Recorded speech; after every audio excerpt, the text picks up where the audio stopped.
Good afternoon, everyone. Thanks for being here this afternoon. My name is Scott Neibauer, and I'll be going through a presentation on SIIMS this afternoon. It may take almost the full 3 hours here, so hopefully you can stick with me, and hopefully my voice will hang out. I have Kevin Verhotsky here helping me out today, and Christine Grimm.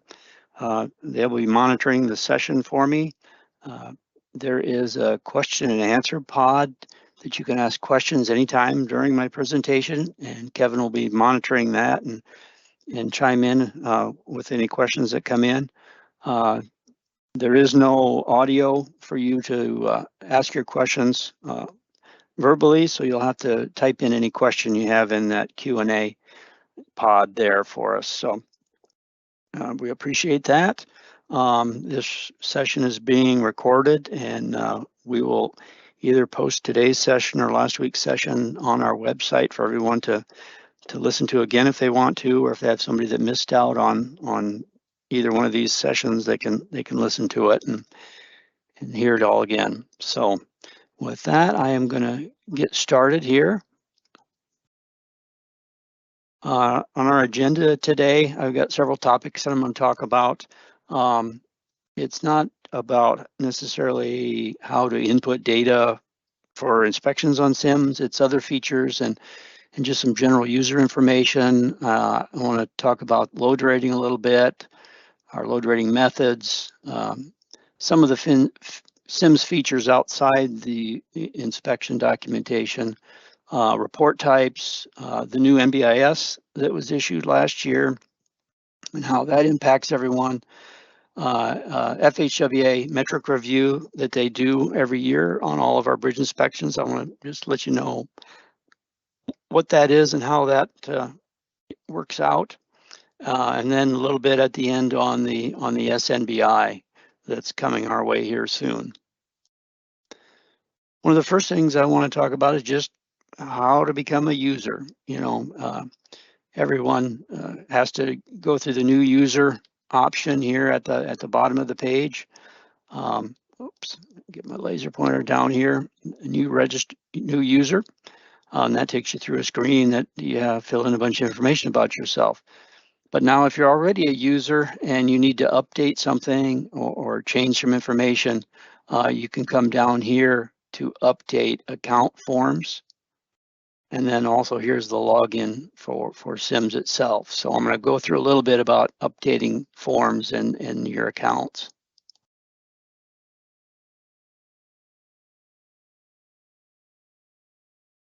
This is the new user, just going through, and you have to determine, you know, what level of user are you. And to fill this one out, fill out the highest level of user you're going to be. You know, if you're a bridge owner, but you're also program manager and team leader, you only need to fill out this bridge owner form. That'll take care of everything in there for you. If you're a program manager and a team leader, you know, fill out the program manager form, and that'll cover everything that for the team leader as well. So you don't have to fill out all the individual ones for your role. Just fill out the highest level role that you're going to be.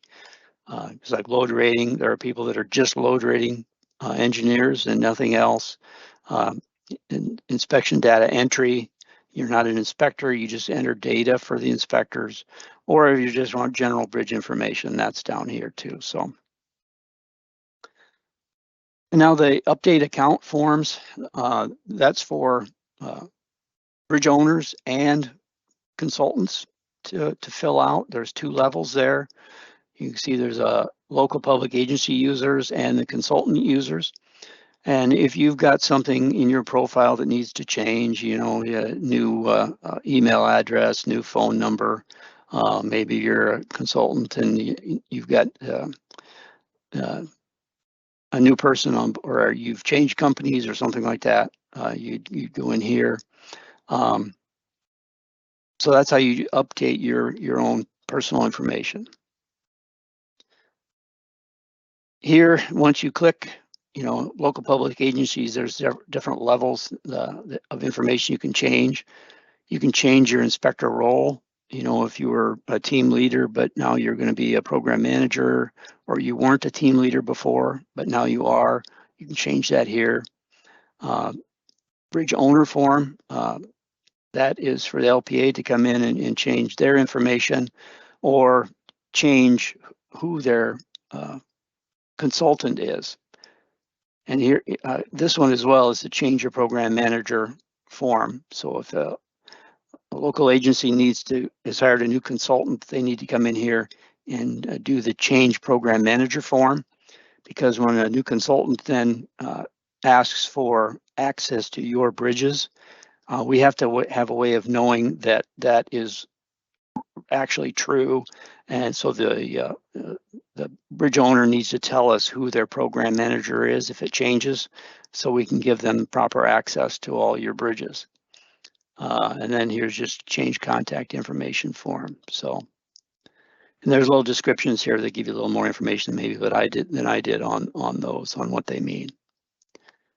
So if you're a consultant user and you hit the consultant change, there's your inspector role change, or change your contact information. So you'll need to come in here too, and if you've got a new consultant, come in and tell us who your new client is, and then we can cross-reference that and give you the proper access to the bridges that you need. And here's just the contacts for the office here if you have any questions. So if you have general bridge inspection questions, you can contact me at my number here or email.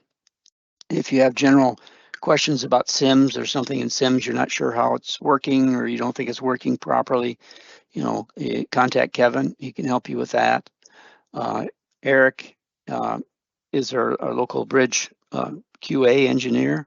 So if you've got any questions about quality assurance reviews or need information about what he might be able to help you with, contact him at his number or email.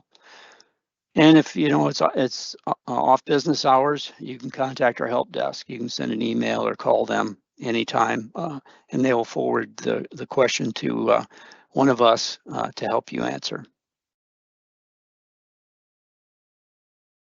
On the menu there, you'll see there's a training information area here. You click on this training information and it comes here. We used to have spreadsheets here that you could put your name on for different courses, so LTAP would know when they had enough people to have a class. Our NHI courses require 20 people before they'll offer them in a state. So, but that didn't get used very much, and LTAP didn't really utilize that the best. So what we did, we just put a link to the LTAP homepage, so you can go in there and they have a list of all the courses that they're offering and when, and you can sign up for courses then directly on their website. So that's all that's available here then on the training form. Q&A page. We've got quite a few common questions that come up, and you can click on any of these and it'll give you a little blurb on an explanation for what those things are. These are things that we're probably going to have to update here in the coming years with the new SMBI. There'll be some things that need to change, and then we may add some more on top of it yet. So, but there's some good information here that will help you out if you have any general questions before you maybe have to call us for an answer. One of the things I want to definitely hit here kind of hard today is the load rating form. Bring that right up first off the bat.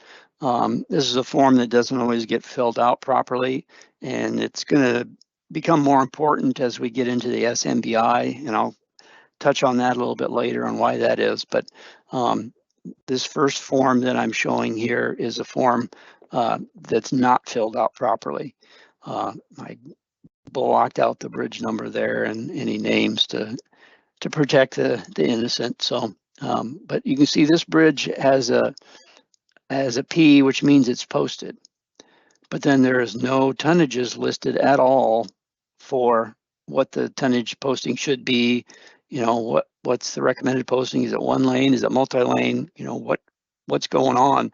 So if an inspector goes out and and sees the sign, they have no idea whether the numbers are on the sign are correct or not. So you really need to have your posting values in here. You need to have it signed by your licensed load rating engineer. The report by up here does not necessarily have to be the same person that's signing the load rating, but you really need to add a lot more information here on this before it's finalized. So I encourage everyone to look at this and update it at your next inspection. And this is the bridge data tab where, under here, the recommendation in tonnages are the values that pull from the load rating form. So these values will automatically populate, and then the inspector can put what's actually the posted tonnage out there, so everybody knows that what they found in the field was what was recommended on the load rating form. And I also want to touch on advanced posting here, on the importance of advanced posting. It's something that the MUTCD requires you to have, is advanced posting, and you need advanced posting so a trucker can know that there's a bridge coming and have an opportunity to take a different route to not cross that bridge. You don't want to have the trucker get to the bridge before they know that there's a posted bridge, because then they can't turn around, they can't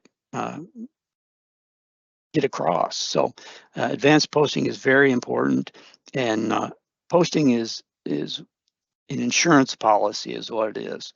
Your posting is never going to stop somebody from crossing a bridge necessarily. People are going to do what they want to do, but the posting sign is insurance. So if something bad does happen, you can say, hey, I had my signs out, I had advanced posting out. He should have known. They should not have gotten to the bridge. They should have taken a different route. So advanced posting is extremely important. It's more important than the posting at the bridge. Without advanced posting, you're not going to be able to stop people the way you want to. So I just want to really emphasize the importance of that. And it's something Eric looks at when he does his reviews of a county or city. Did they have the advanced posting up on their bridges properly? Here's a load rating form that's filled out correctly. Everything on here is great. It's filled out exactly the way it should be. All the names are filled out. The load rating engineer is filled out. They've got information up here telling about what standard was used to come up with the ratings. They put the standard in the drop down here, so it's very easily queryable to know what standards were used. That's something that a question that comes up a lot, how many bridges were built according to a certain standard, or how many bridges are there that were built to a standard at all? And this really helps do a query to give not only me, but you that information if you ever needed it. All the legal trucks postings or tonnages are filled in, and it says no posting, so there's no numbers to fill in under the posting. They've got the statement down here at the bottom that says the engineer's name on this report is not certifying the ratings, but is only verifying that they're correct based on the HR 239 report. That's perfect. That's what you wanted to put in there. If these ratings are just pulled from our standard book, you need to have that statement in there so everybody knows that that's what's going on. So very well done. This is done exactly the way we want to see the load rating form filled out. Yeah, we have one question. Sure. The question is, can there be more than one bridge owner at an LPA? You really don't need more than one bridge owner. Basically, you just need one person that is represents that LPA to be considered the bridge owner. Bridge owner is kind of the wrong term to use. It's just you're the one who has jurisdiction over that bridge, so they just call it the owner. So we only need one owner for any given bridge. So there's no real need to have multiple owners. You could designate more than one person as an owner, I think, when you're signing up to get registered to get into SIIMS, but it's not a necessity at all. For counties, the county engineer is all we need to designate as an owner. Cities are a little different. Some have the mayor as the owner, some have the city clerk as the owner. It just depends on how they want to handle it. But yeah, there's no need for more than one owner. But there's nothing wrong with it if you want to put more than one person down as an owner. So they just have to fill out the SIIMS form, identifying themselves as an owner for that agency. So not a problem. Yeah. To say that it's kind of a role based, that'd be the role that you would be assuming within SIIMS, Mhm. like your permission based. So I think it's a little bit different. Like a bridge owner could be like the parent asset, and you may it's what an individual may or may not see. Yeah. Yeah. Follow. Yeah, go ahead. It looks like there's a follow-up question. Okay, can we have more than one login?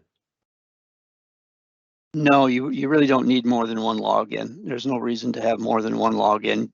You just get your assignment in SIIMS at whatever the highest level is that you are, and you can do, as a bridge owner, you can do everything that the program manager can do, and there's really no reason not to have separate logins. There's really no need for that. Yeah, we would base your permissions based on your highest level of clearance for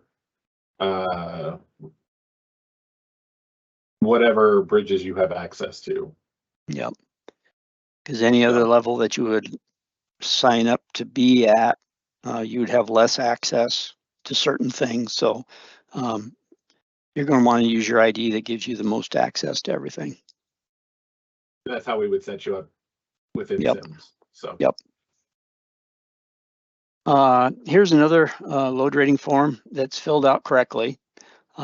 This is one, again, it was the notes were put in properly, what kind of bridge it was, and it was a standard. It's not posted. They've put in some of the legal truckloads, not all the SUs. But then here at the bottom, it says, based on the parametric study by the DOT, this bridge does not need to be rated for the special haul vehicles. So that's why they're not filled in, because the load rating, the operating rating up here is greater than 45 tons. So we know these trucks won't control, so they don't need to be entered. But again, they've still signed it and put the date they signed it and their license number and all the other information in here properly. I will say that, using this parametric study may be something that we'll have to think about sunsetting here because of the new NBIS requirements. They're going to require us to submit all of these ratings in the NBI. We don't have to do that now, but we'll have to do that in a few years. So using the parametric study may not be your get out of jail free card like it is now in the future. The permit vehicles on the load rating form, Iowa has, or not Iowa, in the SNBI, the new SNBI that's coming out, you have to code the bridge saying whether it can handle routine permit loads or not. And these are the different routine permit loads that are allowed in Iowa. You can get an annual permit for any one of these loads. And you have to identify whether the bridge can handle those or not. So you really should rate your bridges for these if you haven't already. A lot of the standard bridges that we had after 2006 have already been rated for these trucks. So you can just look in our standard bridge ratings and find these ratings for the standard bridges and code them just yes or no is all you have to do. You don't have to put a tonnage in or anything like that. It's just yes or no. So that'll be required in the future. The all systems permit is new this year. I think it really doesn't go into effect until January of 25, I think, if I remember right. You're supposed to identify your bridges that can handle the all systems permit, which is basically any legal load with a 12% weight increase. So they're allowing your legal trucks to go 12% over the legal weight that's in the Iowa code, in the load table that's in the Iowa code.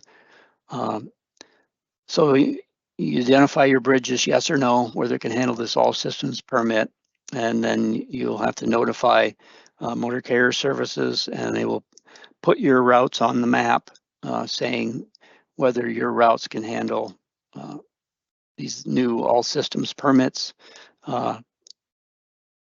Some counties have already opted in for that, but it's not necessarily every route in your county that you have to say yes to. You can pick and choose what routes you want to say yes to, but you will have to let Motor Carrier Service know by January of 25 what routes you will or won't allow this all systems permit on. The load rating table, I'm probably going to have that changed to something that looks similar to this because of the way the SMBI is requiring more data about load postings and load ratings. I think I'm going to try and make it a little simpler by just using some drop downs here for multi-lane and one lane. I think I'm going to go to my spreadsheet here and I can then show that a little bit better. So we'll have maybe a drop down here where you can choose between one lane and multi-lane. We'll say, you know, what the tonnages are that you're entering here. Then there's also a change between, you know, no posting, single lane or multi-lane posting. They've got a whole batch of different criteria that can be chosen to say what kind of posting you have out there. These are all now going to be in the SMBI. This little code in parentheses here is the new coding guide number, alphanumeric number for this item.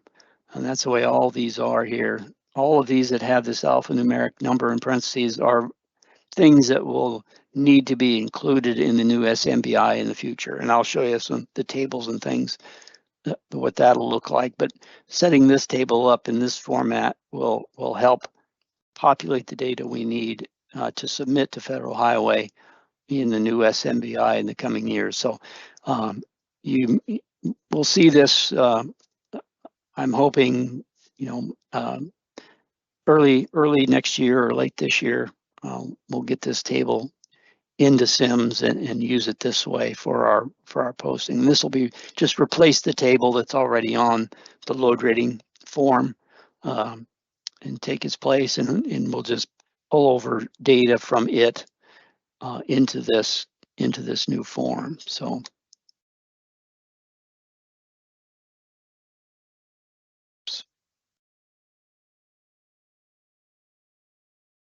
All right, back to the presentation here. One of the other things with load rating are the designations assigned load rating and engineering judgment. And I want to kind of clarify these two things because this is always, it's been confusing. So assigned load ratings are only for newer structures that are in good condition that have been designed LFD or LRFD. They've been built according to plans. You know, there's no changes in the load conditions from when it was originally built.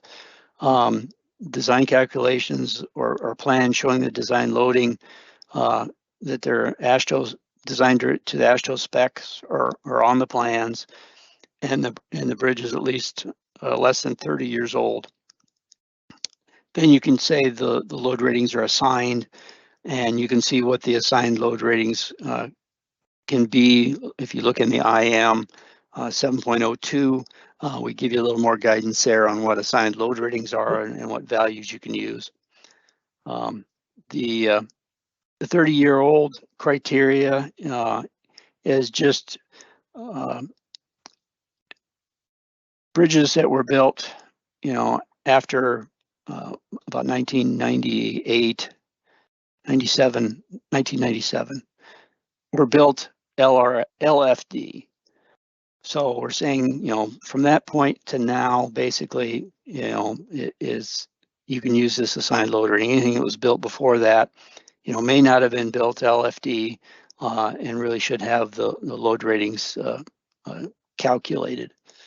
And 30 years is just, Federal Highway always wants us to do actual load rating calculations, and so it's kind of a compromise with them as well. But also, it's something that, to me, load rating calculations are important because at some point in time, you're going to have to analyze a bridge for a heavy load permit truck. And if you don't have calculations, it's really hard to determine, yes or no, whether the bridge can handle it or not. And after 30 years, who knows what kind of loads are going to be around, after the bridge gets that old. It can be a lot heavier, I know that. And we may even have to have an automated permitting system. Our state legislators are really wanting to have some automated permitting system that truckers can go in and get a permit in one place for every jurisdiction they're going to travel in. And if you don't have your calculations in a form that can be used for that, it'll be a lot more difficult to do that. So just encourage you to get actual load rating calculations done regardless of the age of your bridge. But this just gives you a little time, really, after you build a new bridge to get those load rating calculations done. It's not a reprieve. It's really just, okay, it's a new bridge and I just don't have people to assign to do load ratings, or I don't want to pay for that just yet. So you just hold off, and this gives you some time, but it's not something you can put off forever. Engineering judgment. This one probably gets misused more than the assigned load ratings. But engineering judgment is only for reinforced concrete structures where you have no plans or the plans just aren't legible. They're so old you just can't read them anymore. You can use your engineering judgment to assign inventory and operating ratings, determine whether you want to post it or not, that type of thing. But the reasons for the rating have to be documented in your inspection. You have to say, what were your assumptions in deciding what those load ratings were? Do you have other structures in the inventory that are similar, that have calculations, so you're basing it off of those, or it's similar to some other standard that we have that you have ratings for? Something to designate what your engineering judgment was based on. Federal Highway really wants to see that in our documentation.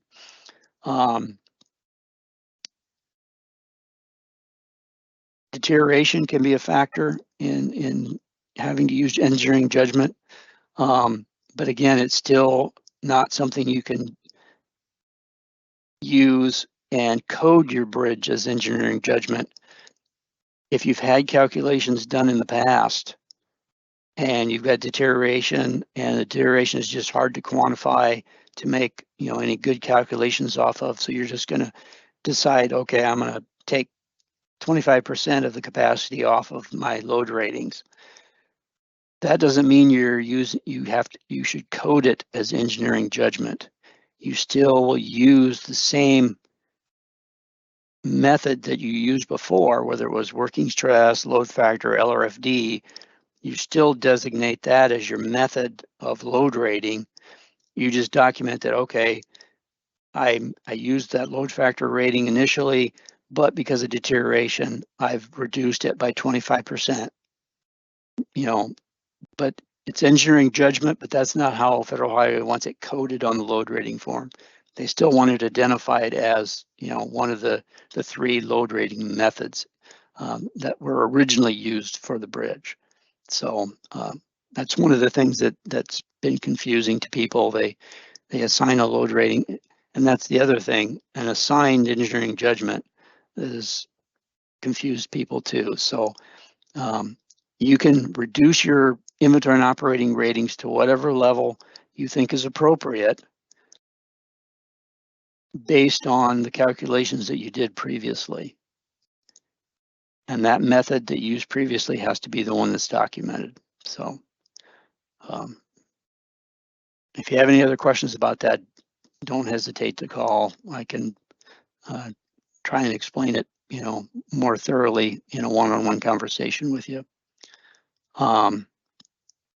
So again, your posting assumptions need to be documented, why you posted the bridge lower than what the calculations show. And again, engineering judgment does not apply to steel structures or CMP, because they say your steel sections, you can measure your steel section and do hand calculations on those, where a reinforced concrete structure, you can't, because you don't know what's inside. So so engineering judgment, again, is something you can't just use anytime you want. It's got to be special circumstances. And again, just to paraphrase, engineering judgment only for concrete structures without plans. Assigned load ratings only for new bridges, according to what's in IM 7.02. It'll tell you what ratings you can use. And rating methods must be coded ASR, LFR, LRFR when you're entering ratings based on deteriorating conditions that you can't calculate an adequate capacity, because your section properties are just too hard to determine.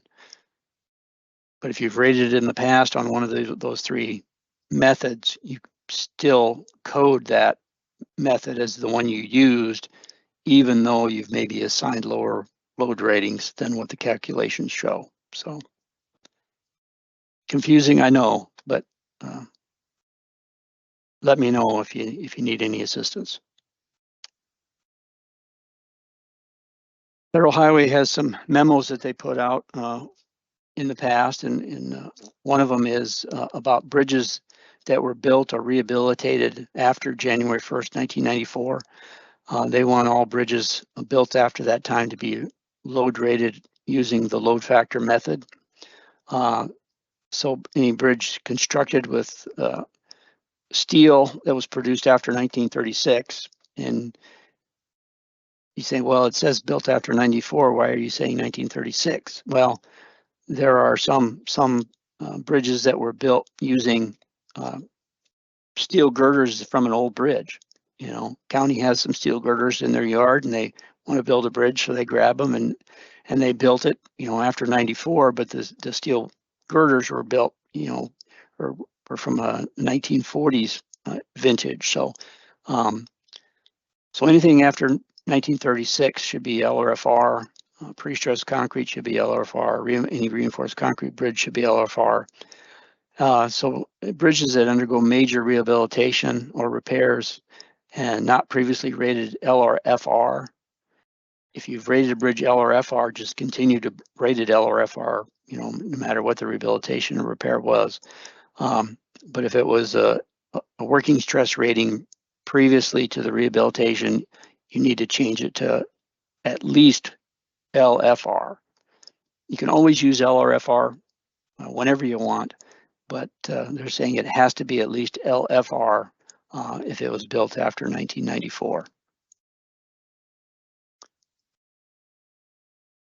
Now I'll talk about the load rating tables or the load rating information that the new SMBI will be requiring us to provide. And in the top table here, this is the posting information. So you've got all the different legal trucks, and we can have more than this. This isn't the limit. We can put them all in here. And then they want a load rating factor. And in that table that I showed you, there was a load rating factor. I'll pull that up again. Load rating factor, we don't have to submit the tonnage, but we have to submit the load rating factor. And this is something that can be easily calculated based on the tonnage. So if your rating calculations give you the tonnage, we will probably have the load rating factor be a calculated value based on that tonnage. It's pretty straightforward, not a big deal. So I think that's how we'll do that. So we got the load rating factor in here. The posting type is a code with several different values. Again, that's the these over here. These different values have a single letter code to identify how the bridge is posted. So that's what this is, this line here. And then what the posting value is. What tonnage is on the sign is what this is down here. So this table gives you a description of the posting status, and that's these other values down here are the posting status. So you have to tell it what the posting status is and what date that posting status was implemented. So PD here, if you look up on the table, it says permanent posting and it needs reduction. So the bridge is posted, but the tonnages need to be reduced. Yeah, PP, that's here, it's permanent and it's posted for weight. So this one is, the bridge is posted properly and it's posted for weight. PM, down here, it's missing. It's permanent posting that's missing. And then PP again is permanent posting is in place. So you can see that it was missing here in July 23 of 2016. And then in September 2016, they got the posting replaced. So that's the kind of thing that they want us to keep track of now. Hopefully it won't be quite that extensive. It'll just be a one-time, we posted it on this date and it kind of stays there. Will be the typical one. It'd be atypical to have so many different ones here, but that's the information that they're going to want in the future. Now I'm going to go to the inspection report forms a little bit and just show some things that I think can clean up our forms and make them easier for everybody to understand. When you are in a bridge inspection, you've started a bridge inspection, it's not finalized, this is one in progress. There's a forms option in your list of forms to fill out. Well, when you click on that, it opens this section that shows all the different forms that you can turn on for this inspection. So everything with a check mark here will be listed over here. Well, you can see in this case, we've got a deck, super, sub, and a culvert option here. Well, normally a regular bridge with a deck, super, and sub is not considered a culvert. And a culvert is not considered a bridge, doesn't have a deck, super, and sub. So there's no reason to display this here and have an inspector enter something where they shouldn't. So you come in here and you just uncheck the culvert box if it's not a culvert, and then this will disappear from this form. Same way with under records and underwater inspection. Under records is for a bridge that goes over another roadway, and underwater inspection is for a bridge over water. So you don't have many that are both. So if you've got a bridge that's just over water, you don't need this under records form, so you can come in here and turn that one off as well. So, and same with elements. I don't show elements here, but elements is an option you can turn off if your bridge does not require elements. Only bridges that are on the national highway system require element inspection, and there's only about 40 bridges on the local highways that require that. Most of the state bridges require it, but we do it for all state bridges anyway. So, but that's one that you can definitely shut off if you don't need it. Same with channel bed measurements. If you're a bridge that is over a roadway, so it's got under records, you're not going to need the channel measurements, so you can turn that one off too. You can always turn them back on if you've turned something off you shouldn't have, but just to clean this up so inspector doesn't get confused on why there's a culvert tab here when it's not a culvert. You can turn those things off. Just some information for you to think about. Here again, this is just one where we've got the culvert turned off. You can see it's turned off. It doesn't have the channel or channel bed because it's over a roadway. So it's got under records, but it doesn't need any of these channel sections. It doesn't need underwater inspection, so those things are turned off. Report sections, I just want to talk about this in a little bit. This is not anything where I'm saying you have to do one thing or another, but for purposes of needing to provide an inspection report to someone outside of your agency, maybe it's a county supervisor, somebody else just from the public, maybe it's a news reporter. I get lots of requests from news reporters for bridges once in a while. And if somebody's finalized the report and they've left all of these sections checked under the report section, well, now you can't uncheck them once it's approved. So now you've got a report that's got things in it that you don't need, like the culvert. Again, that's one that if it's not a culvert, you don't ever need this. So you could hit the delete button here to get rid of it. Or if it's just something that you don't need in the report, but it's something that maybe in the future you'd want to use. Say the load rating evaluation form is not something that you necessarily need to have in your report, but you want to kind of keep it there just in case. So all you have to do is uncheck this box here under print, and then it will not be included in your report.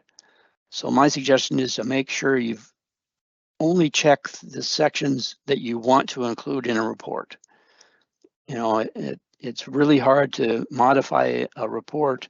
You've got the page numbers over here. If it's got page numbers on it and you've created this report, it's hard to pull out those pages and hard to renumber. You don't want to hand a report to somebody that has pages 10 through 20 missing, especially to a reporter. They're going to say, well, what are you hiding from me? You left pages 11 through 19 out. What's on those pages? I want to see it. And so it's just to your best interest just to make sure these are checked just for the things you want to see and nothing more than that. That's just my suggestion to you. It's not something that's going to maybe happen very often, but when it does, it's really frustrating to come in here and have to modify things to make it work for you and give you a clean report to hand to somebody or email somebody.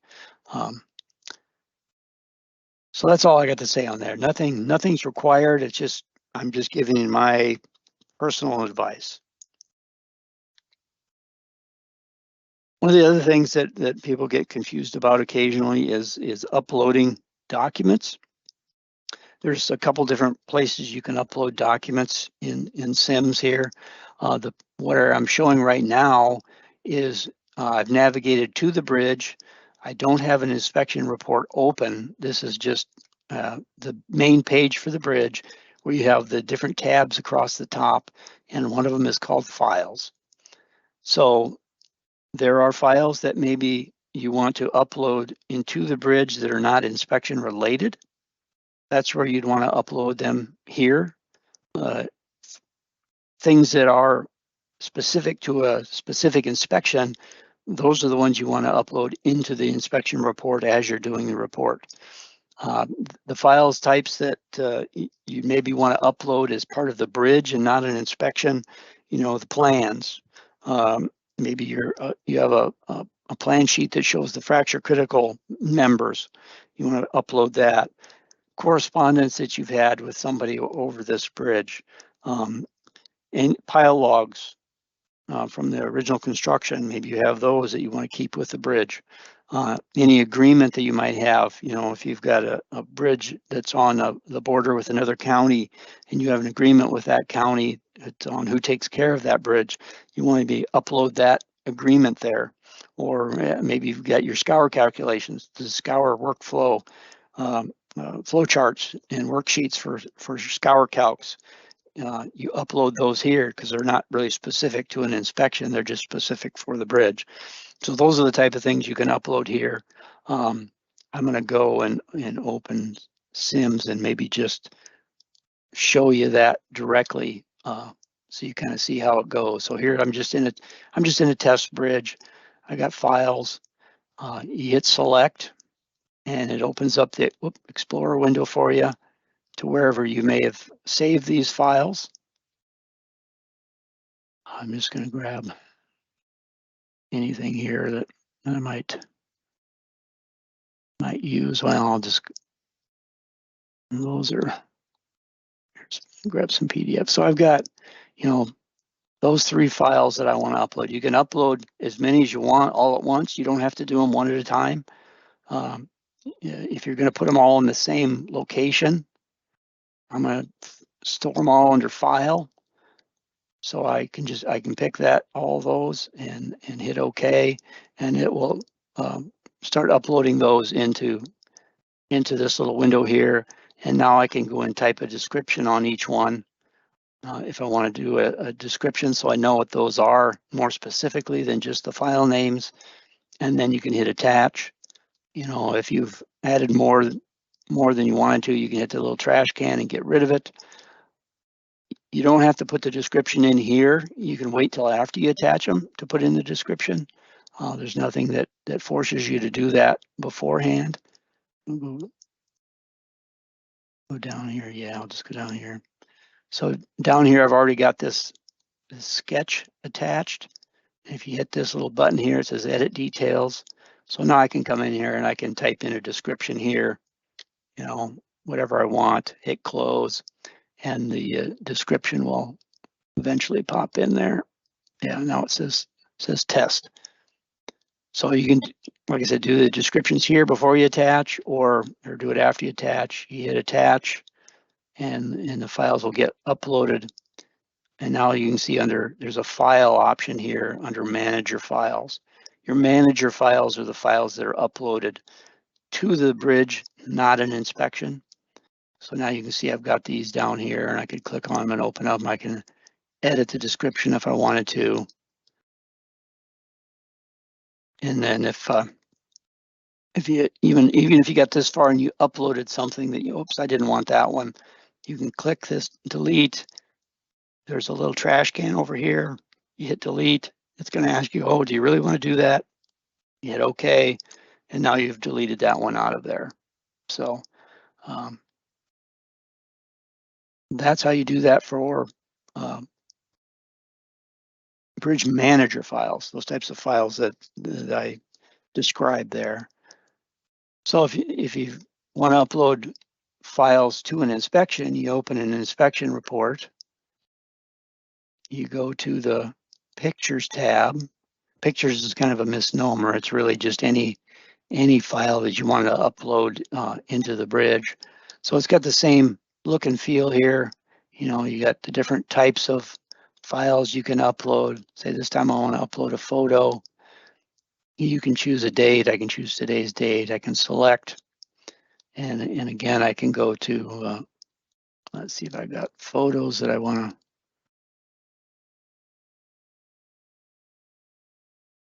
upload. I can upload that one.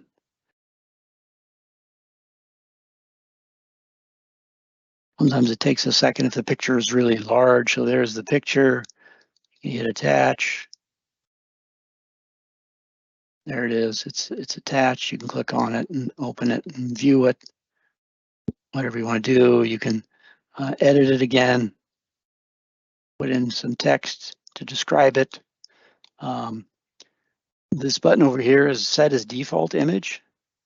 That means you're going to set that image as your cover image for the bridge. I'll just jump out of this here. You can see on this case, I can tell that it's this photo that's set as the cover, as the opening page photo, because it doesn't have this little button here. It's gone. So that means that's the one I've chosen. So on the opening page, this is the photo you'll see. If you don't like that one, you can switch. I'm going to switch, pick this one now as my opening.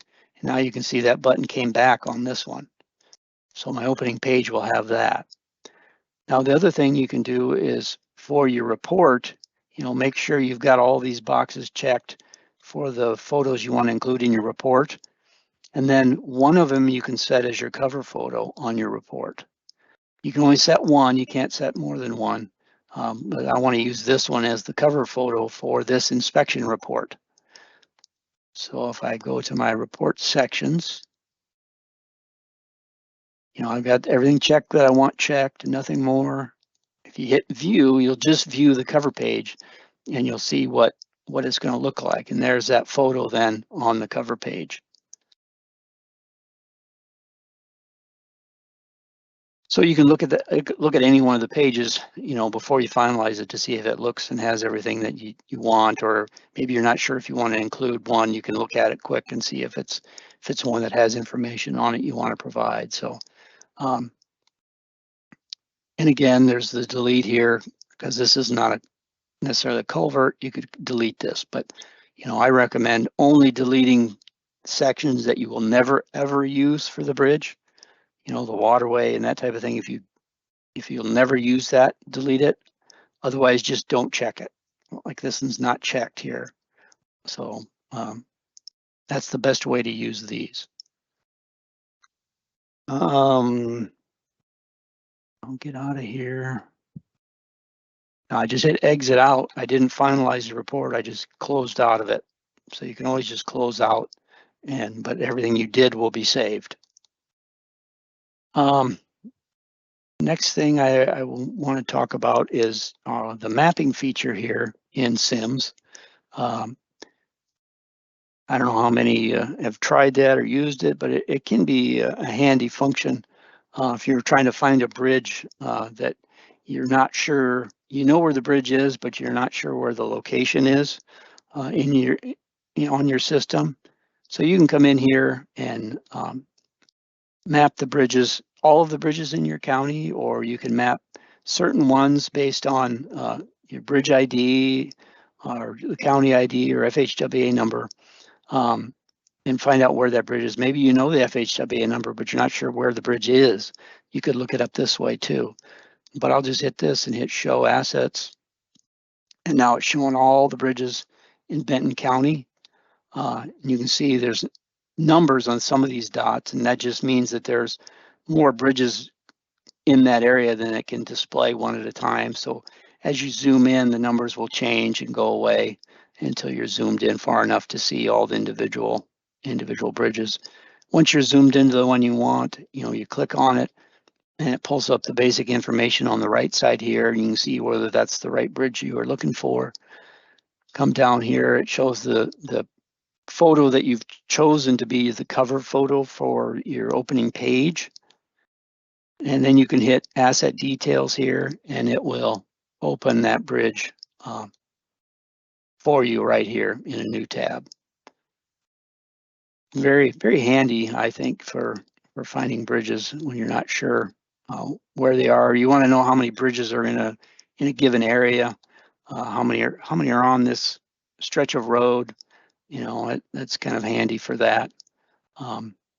If you know some of the bridge ID, but not all of the bridge ID. I want all the bridges that have ED in them, and then I'm going to put a percent sign as a wildcard. And you can put the percent sign in front or behind or even in the middle if you need to as a wildcard. So I'm just going to find all the bridges that have ED in the bridge ID. I'm going to hit show, and there they all are. So it looks like just some in the center area of Benton County here. So I think there's some that are BR as well. And it's not cap sensitive, so you can put in lowercase and it still works. There's BR, all the BR bridges in Benton County. So very handy. You can change the aerial view so you can zoom in and kind of see what the bridge area looks like around the bridge. And this is using Bing Maps right now, but the software vendor is going to be changing to Google Maps in the future. We had Google Maps, a couple of years ago, and the vendor went to Bing Maps, and but now they're thinking they want to go back to Google Maps. So the street side view may not show you anything. Well, this one does. There you go. It's got it's got a street side view for this route. But it doesn't have it for everything. Google Maps, I think, has a little better street view in their system. So that can be handy, see what you're looking at.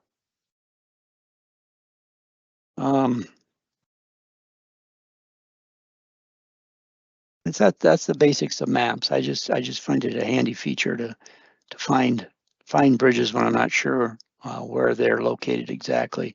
For state bridges, I've got several, or I've got a bridge ID includes the county and the route. So I can put a county with a % and say I want bridges on I-80 in Polk County. I do that, and there's all of our bridges in Polk County that are associated with I-80. So pretty useful, I think. My next topic here, let's go to my spreadsheet. I've gotten ahead of myself a little. I got through mapping. There's mapping. I want to talk about archived bridges. Even after you've replaced a bridge or maybe just torn down a bridge, the bridge will come off the inventory, but that doesn't mean it's gone from SIIMS. We archive all bridges that are replaced or removed, and they're in this location under archived assets. So if you come to collector on the menu and go to archived assets, it'll bring up a list of every bridge that's been archived in SIIMS. And I'll show you here now how to search for those bridges when in the archive. So here I'm under collector and archived assets.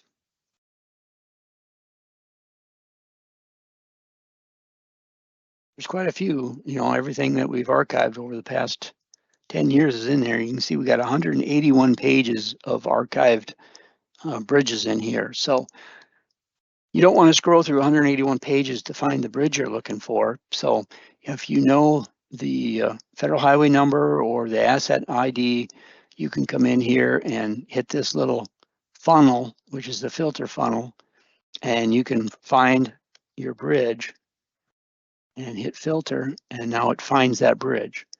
And now you can go in, and if you the blue text is the hyperlink that will take you back to the documentation for that bridge. So it opens it up just like it's still active.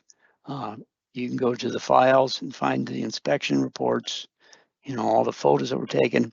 If you've got a unique bridge that you tore down a few years ago and you said, man, I had a nice picture of what that thing looked like, or I had a picture of some deterioration that I'd like to use to show to somebody, you can go back and find that stuff in here.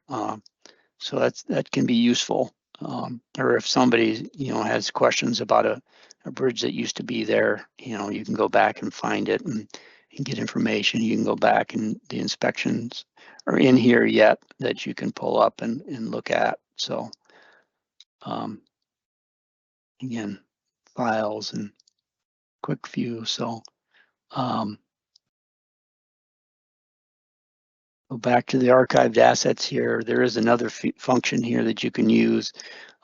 You can sort, if this little arrow here, you click on that, it sorts everything, from, this is smallest to largest. If you hit it again, it'll go from largest to smallest. Annette is the only one that's archived anything, so her name's there, but you can go here and search by archived asset. Let me just try and see if Benton County has any. Yeah, there's all the ones Benton County has archived. There's 2 pages. So they've got quite a few that they've archived over the years. You can see when they were archived, how long ago they were archived. So nothing's ever lost. You still have the record of everything. We'll probably at someday in the future, we'll have to say, okay, everything that's been archived for more than a certain number of years, we're just gonna delete it. But for right now, everything's in there. See, this one was archived in 2012. So over 10 years ago, we archived that one. I click on it and I still can get Oh, I should be able to get some. Oh, there's no files there. Well, that's interesting. Of course, now I made a liar out of myself. It's probably because back in 2012, it never got an inspection in SIIMS. That's probably what happened. That's my excuse, and I'm sticking to it. So that's how archives work. So it's just a handy feature, you know, using the little filter there or the sorting tool.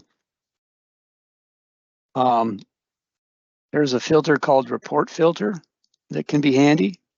I use this to create lists of the bridges that are have been inspected and are in process to be finalized.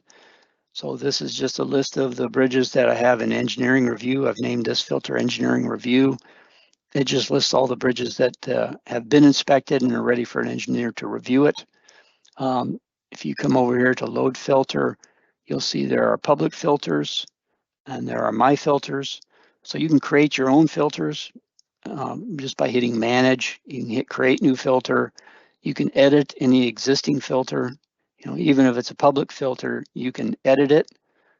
You will have to save it as a new name if you do edit it, because these are not, you can't change these, but you could change them in a way and save them as your own, and then they would show up under my filters down here. And you'd have to rename it to something else, and then it would save down here. So you can manage a filter, you can edit it. There's just several things you can do in here. Here's your filter criteria. So I've got the workflow stage and the report status. You know, it's awaiting approval. So it's going to show me all bridges that fit those two categories. It's going to display these columns out of the ones I've chosen from over here. There's several of them you can choose. It's not an inclusive list of everything, but most of the basic information is there that you can create a filter for.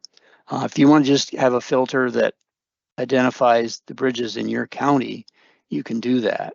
You just add the county as a filter.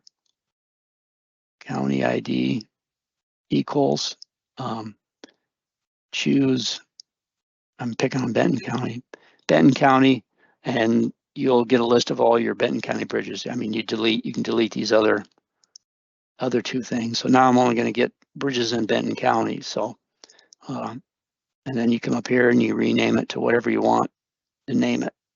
And you hit save and you're good to go.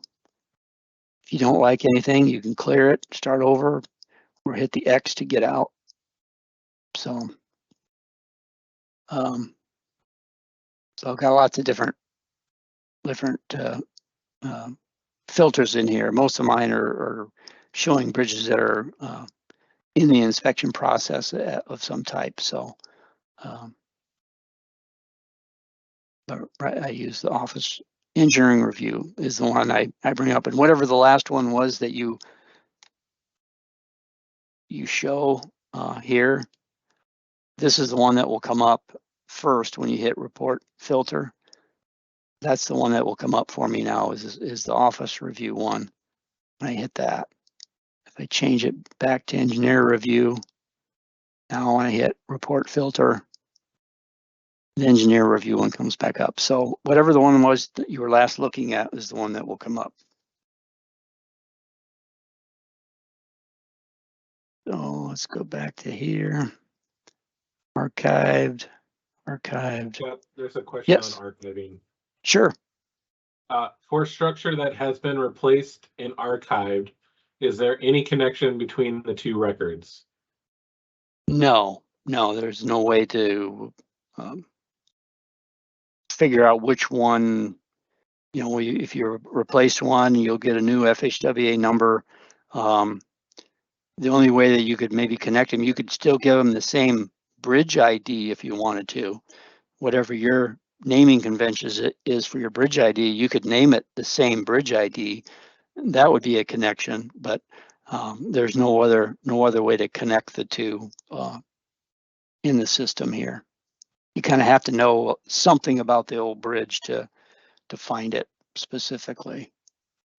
And this asset name or bridge ID is probably the best the best way to do that. Yeah. I had another thing that we didn't talk about in the last presentation, but it's kind of a small detour. Mhm. It relates to report filters. If Mhm. you go to under the main tab, you Oh, want to yeah. go back to SIIMS. Yeah, let me go back to SIIMS and I'll I main. think this could happen. Go to my preferences. Yep. Within here, you can default your home page on what you want to see under the edit default page, homepage.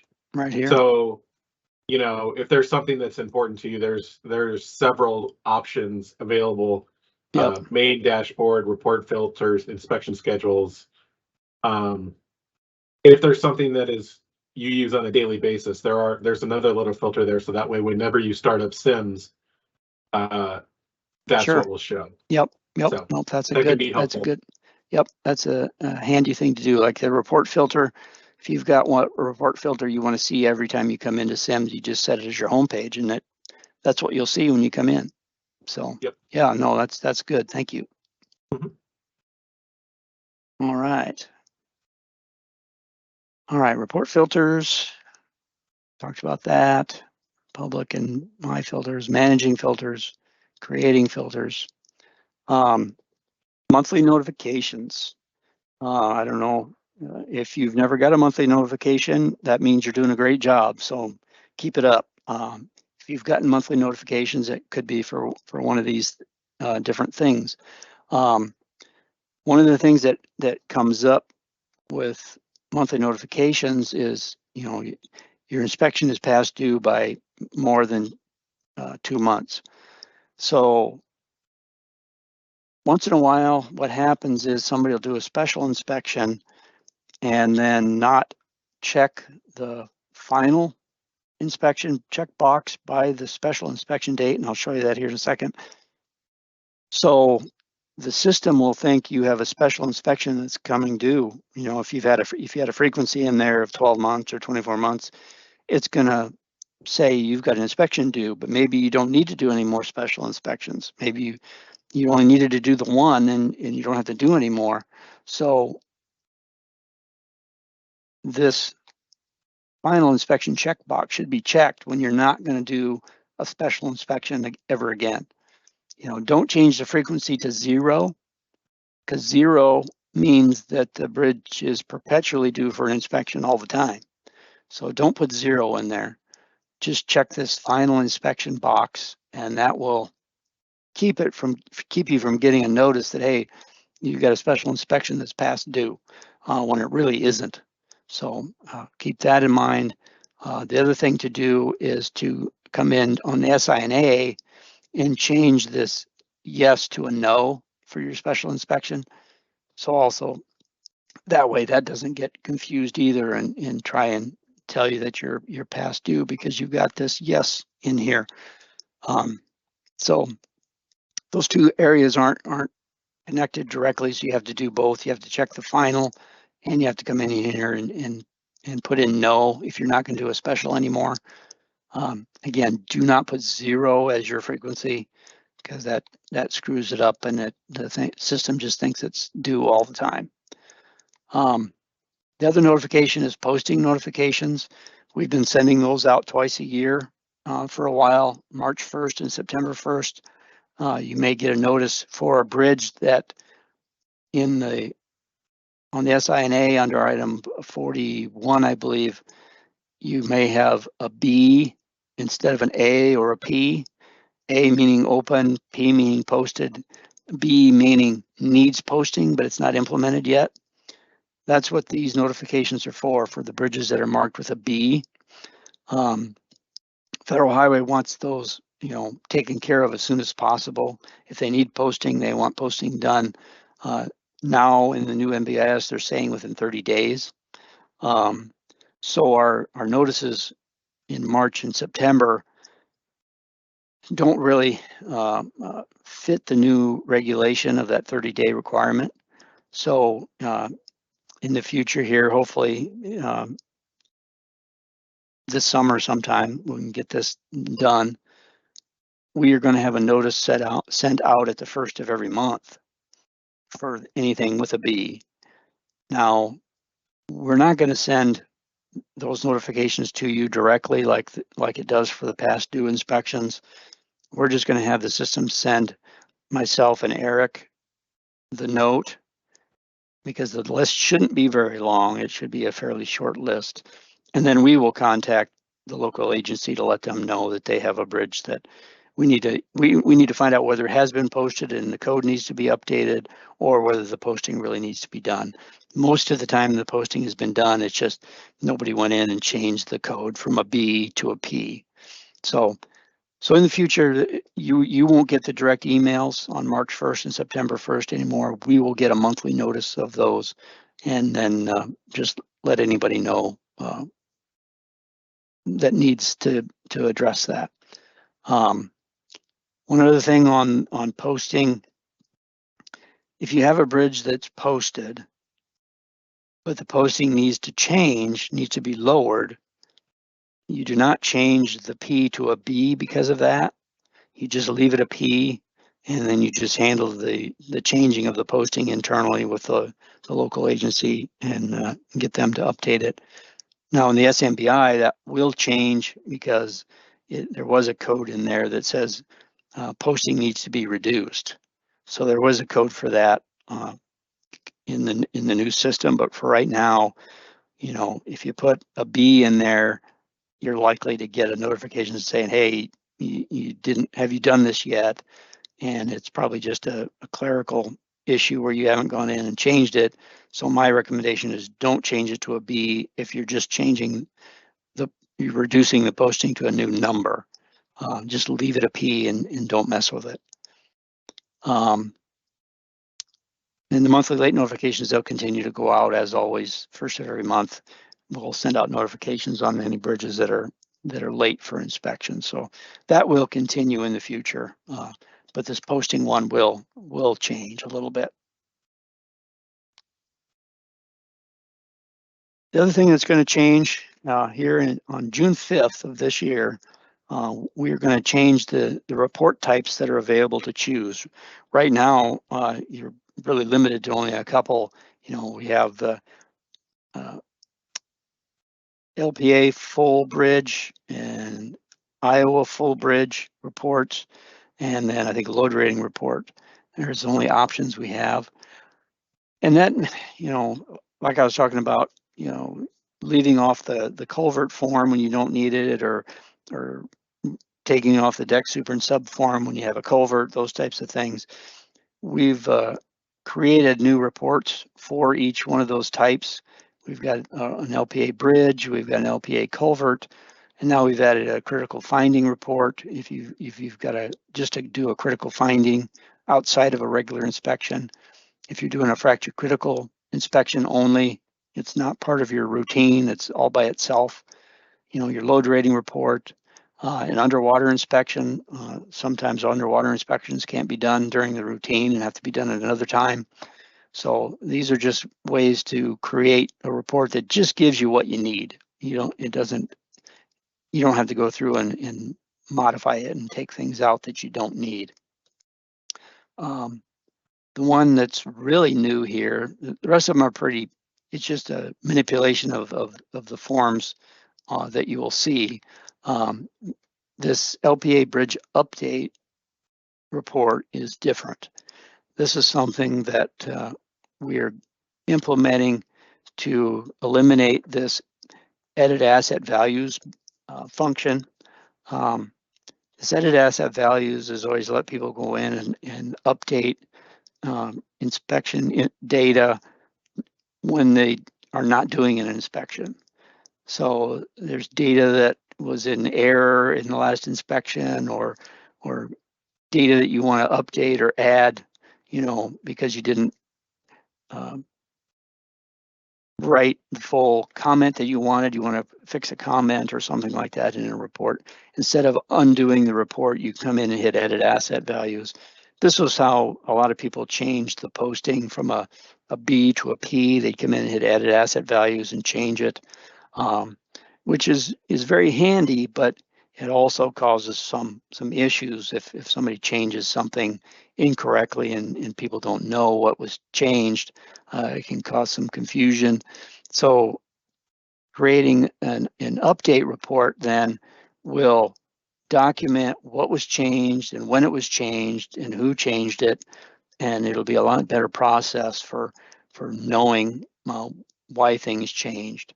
So it's a report similar to an inspection report, but it will have a comment area where you can type in, what was changed and why. You can go in and change values on the SINA or the inspection forms as you need to, and then save it, and it will make it a lot easier to track what's going on.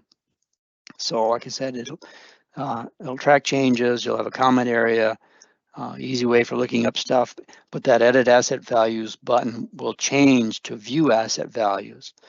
So you'll still be able to go and look and see what the data is in the main database, the data that's going to get submitted to Federal Highway.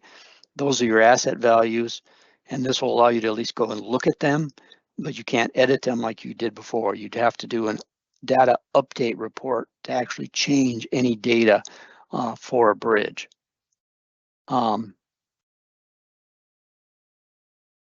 I guess that's all I have to say on that. So that'll be coming June 5th as well with the changes.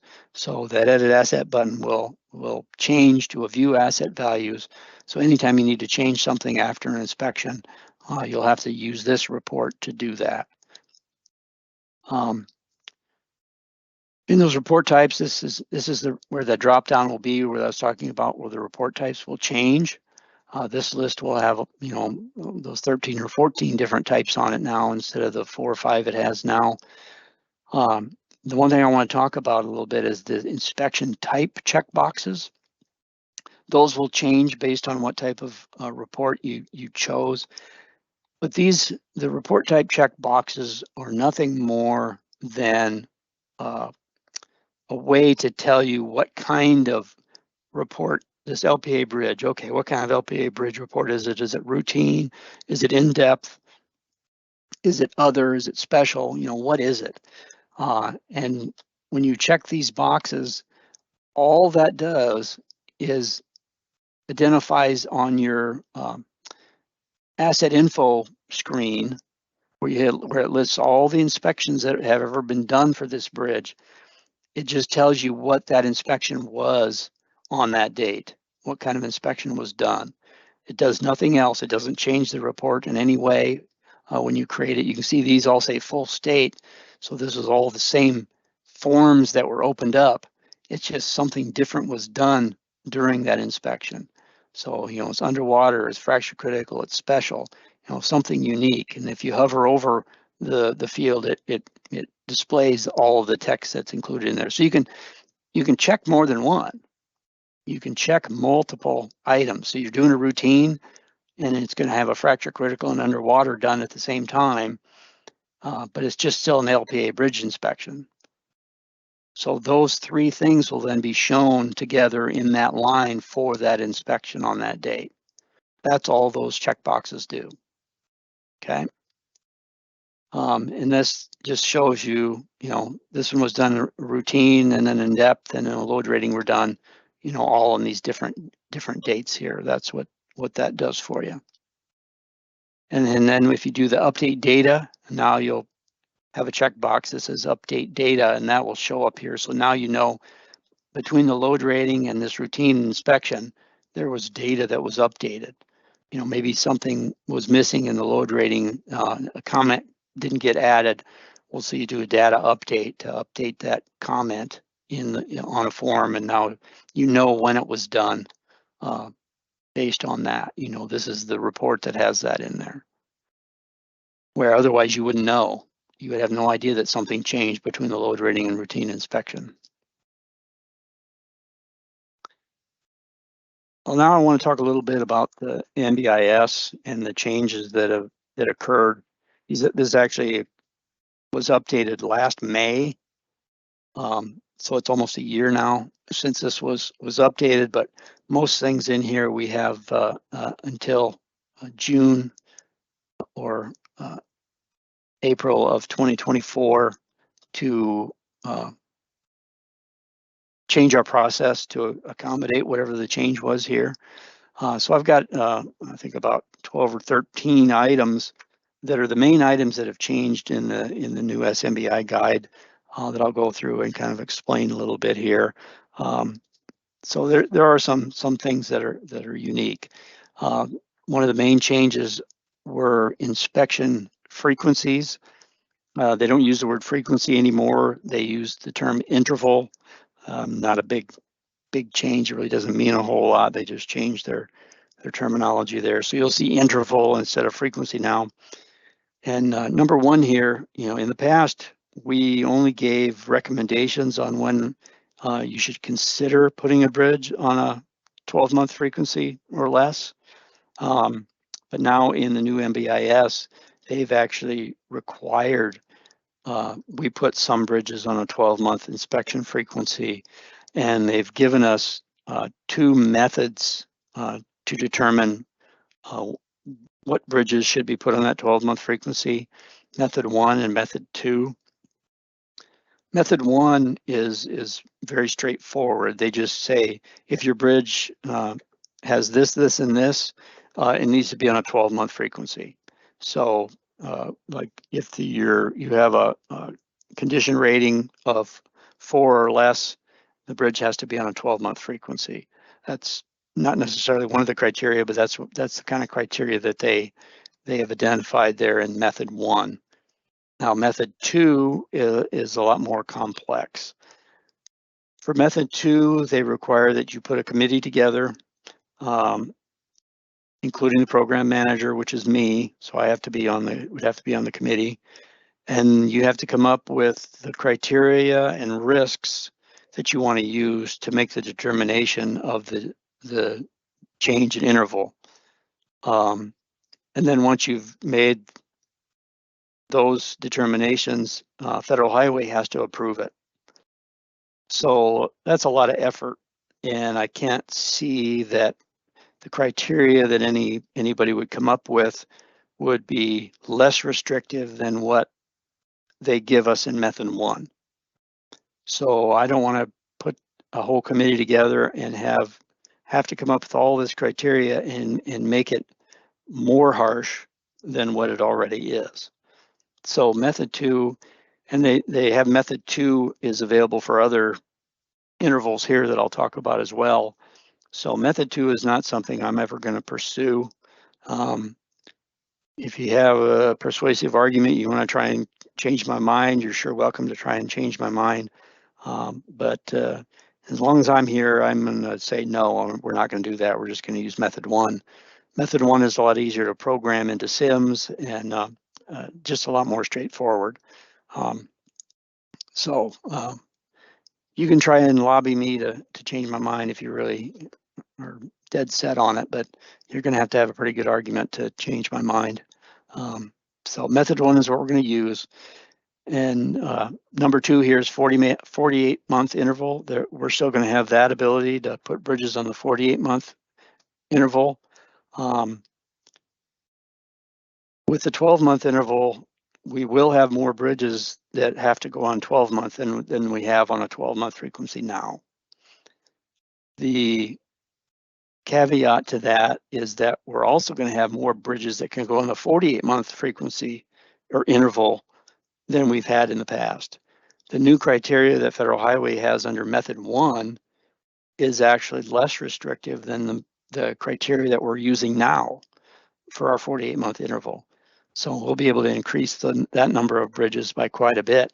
So in general, statewide, the number of bridges that go on 48 should offset the number that go on 12-month intervals.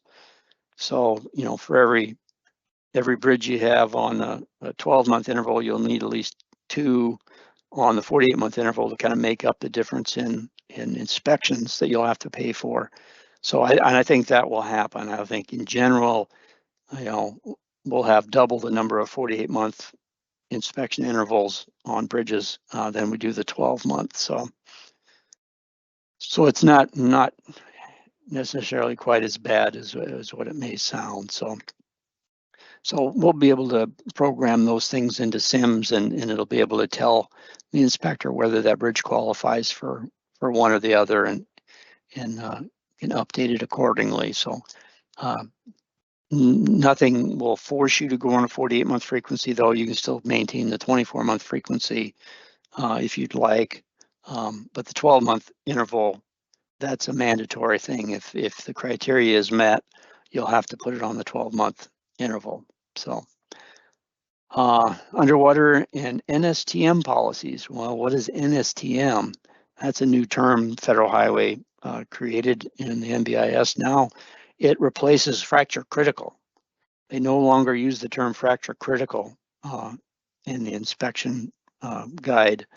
It's NSTM, or non-redundant steel tension member, is what that stands for. So it doesn't change the definition of what a member is. That was previously considered fracture critical. It's still the exactly same definition. They've just changed the word for that definition.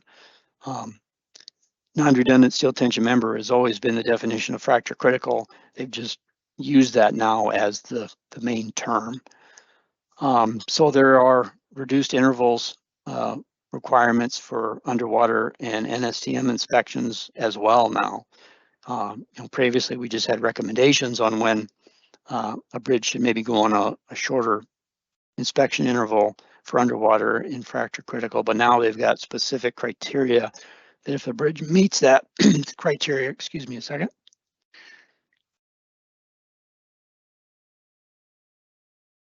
If the bridge meets that criteria, it will have to be put on a reduced frequency. The NSTM, or fracture critical, will have to be put on a 12-month interval, and the underwater will have to be put on an interval of 24 months or less, based on that criteria. So that we have to have a policy in place to do that by June of 24. So we'll have that programmed into SIIMS as well. Team leader qualifications are basically the same. You still need the 2-week course or the 1-week course for engineers. The 1-week course is something that probably we're not ever going to offer here because, like I said before, NHI requires 20 people before they'll offer a course for you, and have 20 engineers that need the 2-week training, or the equivalent to 2-week training, is not going to be that high. We gave this 1-week course here just a couple of months ago, and that's because of the other criteria here that they changed. Anybody that was grandfathered in as a team leader or program manager because they inspected bridges before 2005, that grandfather rule is taken away. And they said, well, anybody that was grandfathered in has to go back and take either the 2-week course or the 1-week course. So, we had over 20 people in Iowa that were grandfathered in.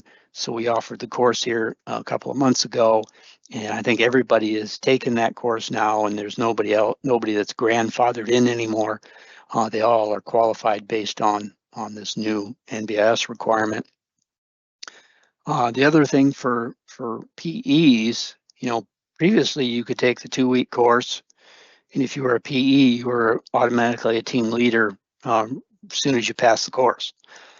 Well, now they are requiring 6 months of bridge inspection experience along with that for PEs. We have to come up with some criteria on what that means. We've set some criteria for non-PEs in the past, that you had to inspect a certain number of bridges before you were qualified as a team leader. It wasn't just a time thing. It was actually how many have you inspected, because there's always some people that, you don't inspect bridges 12 months out of the year. So, what's 2 years of bridge inspection experience? What does that really mean? So we defined that, and we'll have to define the 6 months in the same way. We'll have to come up with a number of bridges that they can inspect and need to have inspected before they qualify for that. So, but anybody that's a team leader now, it's a PE, you still qualify as a team leader, and that's not a criteria that you have to fulfill. But after June 6th of 2024, if you're a PE and you take the 2-week course after that date, you will have to do the 6-month inspection experience on top of it. So if you need the 2-week course, take it before 2024, and you'll be good. You don't have that 6-month requirement. So all the other requirements for team leaders is the same. If you have a 4-year degree but no PE, that's still the same. If you have an associate's degree, that's still the same.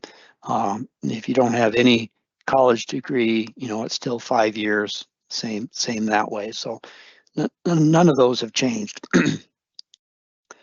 Number 5 here is one that really won't affect probably anybody in Iowa. This is more of a diving consultant who will be affected by this, but divers will have to take a new 2-week course just for diving inspection before they're qualified to be diving inspectors.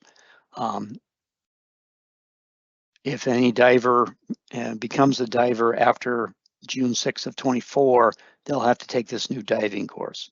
If they're a diver already doing diving inspections, just the 2-week course, the normal bridge inspection course is fine for that. Now the diving course doesn't make you a team leader. That's the only problem with that one. You'd still have to have a team leader on site with a diver if they've only taken the 2-week course.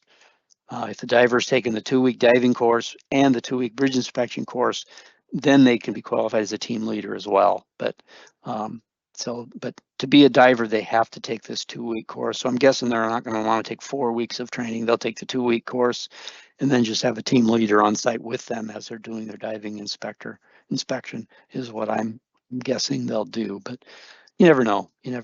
But like I said, this won't affect us.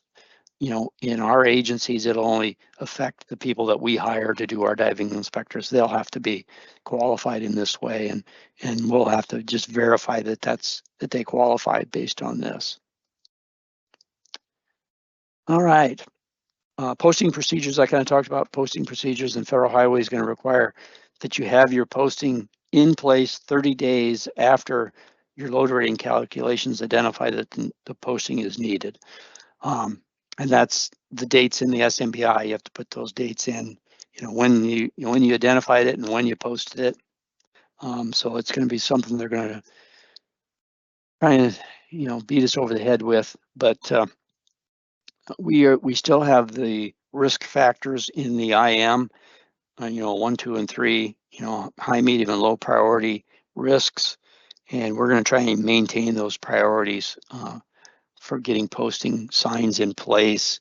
It's just not feasible always to get a sign in place in 30 days. We've got sometimes frozen ground, or you've got to order the signs and maybe it takes longer than 30 days to get a sign, that type of thing. So it's just really something that's going to be not necessarily easy for everybody to do, and we'll just kind of take it on a case-by-case basis as we need to. But the NBIS says 30 days, you got to have her done in 30 days. So we'll just play that one by ear.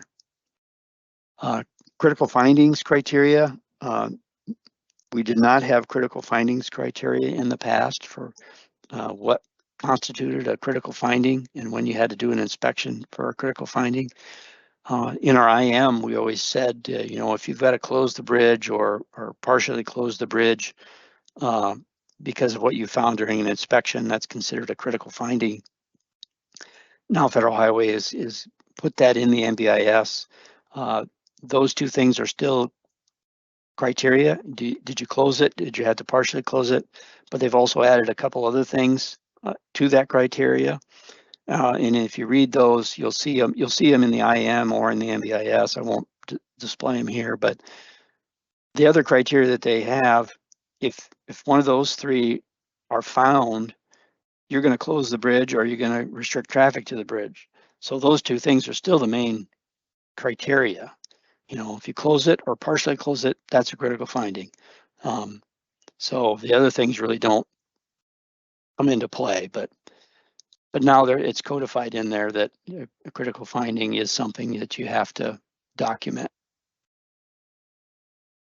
Routine permits reviews, I talked about that a little bit earlier. All those annual routine permit loads, annual permit loads that we have here in Iowa. You need to rate all your bridges for that.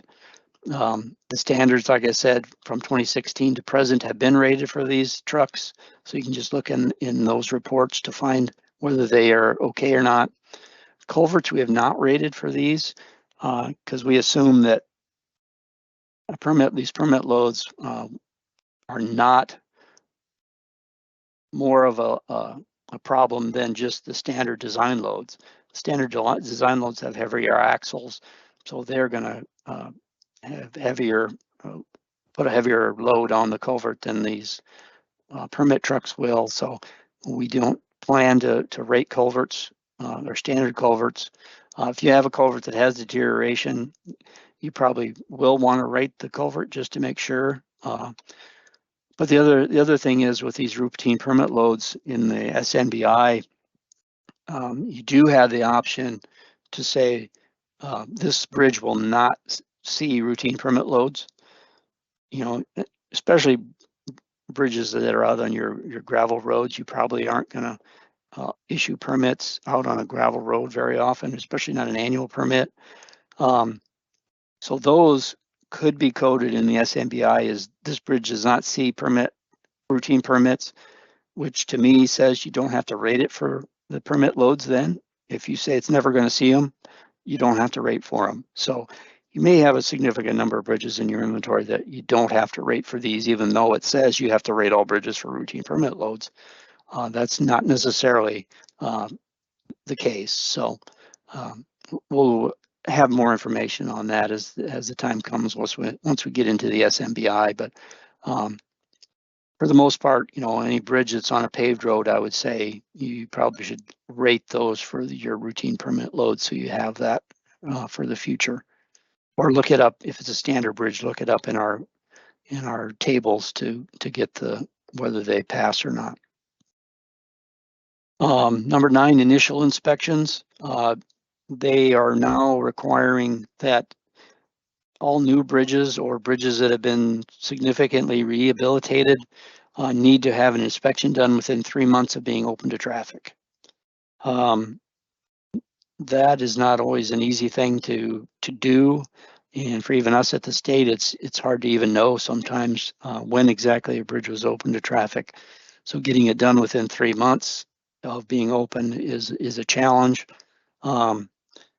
What we're doing here for our state bridges, and I think we're planning on doing it for the local bridges as well, that once the new bridge is open to traffic, whenever we find out that it's open to traffic and we enter that bridge into the inventory, we will put an inspection interval of 3 months on that bridge. So within 3 months of it getting into the inventory, it should be inspected. And that way the monthly late notifications, past due notifications will catch these bridges. You know, once they get over 2 months past due, you'll get a notice that the inspection is due. And that's how we'll kind of keep on top of this. There really isn't any other way to do that. You know, we absolutely don't know when local agencies' bridges are open to traffic, so that we have no way of policing it to know whether it's being done properly. So putting a frequency of 3 months in for the initial, once we put it in the inventory, seems to be the best way to handle that, to try and police it up the way Federal Highway wants us to do it. And it's similar for underwater and NSTM, fracture critical inspections. They want those 2 types of inspections done within 12 months of being open to traffic. Underwater one is probably the most problematic, more than even the 3 month for the initial. An initial underwater, you know, within 12 months, that can be a problem if, you know, you opened the bridge in the middle of summer and now you've got to try and get, if you need divers, you got to try and get a diver contract in there before the water freezes, or get them in there again, but in the spring before it, you know, after it thaws out, and keeping track of that and knowing you've got to do that is going to be a challenge. My suggestion is that if you're building a bridge and you know you're going to have piers in the water and it's going to need divers to inspect it, that you start that process of getting a diving inspector on contract, you know, soon after the bridge is built, so you can get it done when the weather is cooperates for doing that type of thing. So that's, you know, we may not build too many bridges that require diving inspectors. And most of the time you'll be able to do an underwater inspector just during the routine inspection, during the, you know, that initial inspection. You'll be able to do the underwater with that and get it done. So then it won't be such a big deal. And then the NSTM or fracture critical bridges, you know, we're probably not building very many fracture critical bridges anymore. You know, we don't build too many trusses unless they're really a large crossing that needs a truss.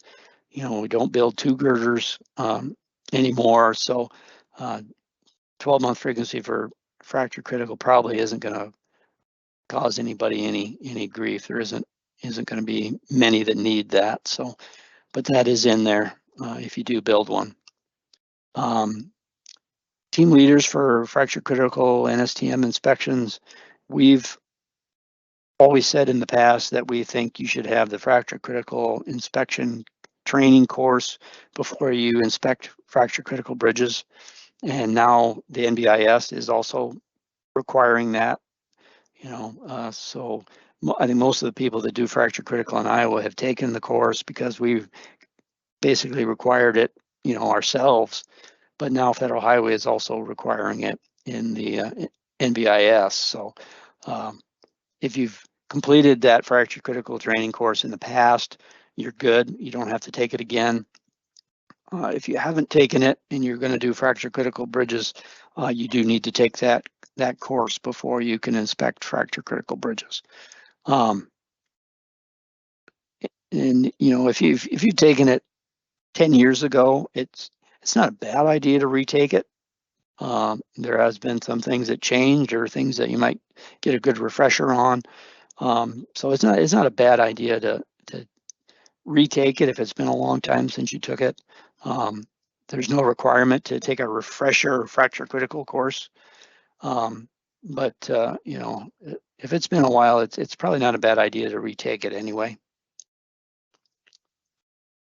That's all the major changes that were in the NBIS. So some things are going to have a slight impact, and other things really won't bother us too bad. So like I said, most of it's not, we don't have to abide by it until June of 24.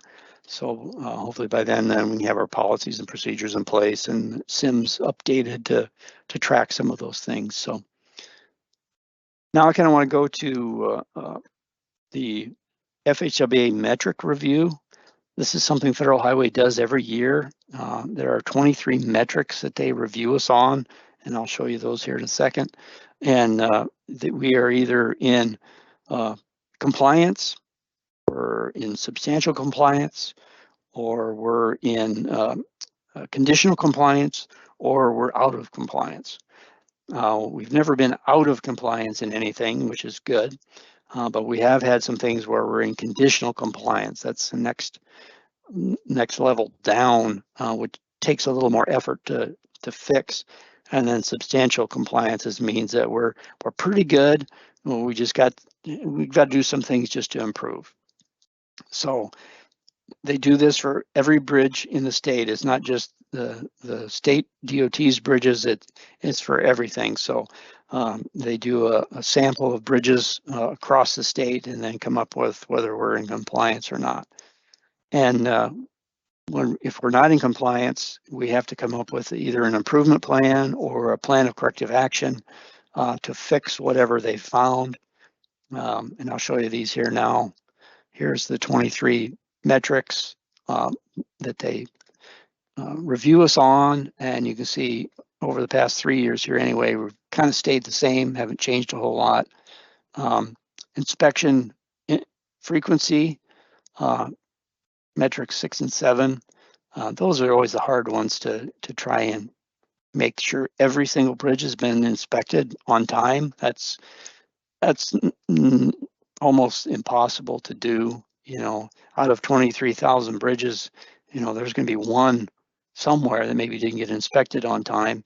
And this criteria to be in full compliance is you got to have 100% of the bridges, done on time. And that's just really not very feasible. And so we're always kind of in substantial compliance for those two, which isn't that horrible. We've just got to have an improvement plan that says what we're going to do to try and make that happen less often, I guess. And same way with fracture critical, you don't always get them done at exactly the right time. So the next one that we're in conditional compliance with, the load rating there, and that one is a tough one too, to make sure every bridge is load rated the way it should be load rated. When regulations change, we had the SHVs added a few years ago that we had to get everything rated for, and that took a lot of time to get those done. State of Iowa may change laws that we have to abide by, and the federal highway dings us on those too if we don't comply with those. So load rating has always been one that's we're really just slowly working on. We're getting closer to being in substantial compliance, I think, with that one. But we still got bridges that need to have the SHVs rated for them, and we're working on that. So if you hear from us that you've got bridges that need to have your SHVs rated, that's where that's coming from, is from this metrical review. We have to come up with our plan of action, and our plan of action usually is to notify you and tell you that you've got bridges that need to be fixed for one reason or another. The next one, we're in conditional compliance with the fracture critical members inspection procedures, number 16. That one is just one that we have the fracture critical inspection form that we asked to be filled out during a fracture critical inspection, which identifies what members are fracture critical, and it identifies, anything found on that fracture critical member as a defect, and how did you access that member. Federal Highway did a review this year, and they just found a couple of bridges that didn't have that form filled out for the inspection. So they put us in conditional compliance, even though, the majority of the state is doing it properly and has that form filled out. They just happened to stumble across the couple that didn't, and so now we're in conditional compliance for that. We should be in full compliance next year when they review us. I can't see that we'd have a problem with that one again. Yeah, there's critical findings there we've been in substantial compliance with before. Inventory, updating data. That one is actually goes back to load rating a little bit, where bridge was load rated. We used our standard load ratings, but it wasn't documented on the load rating form that the standard load rating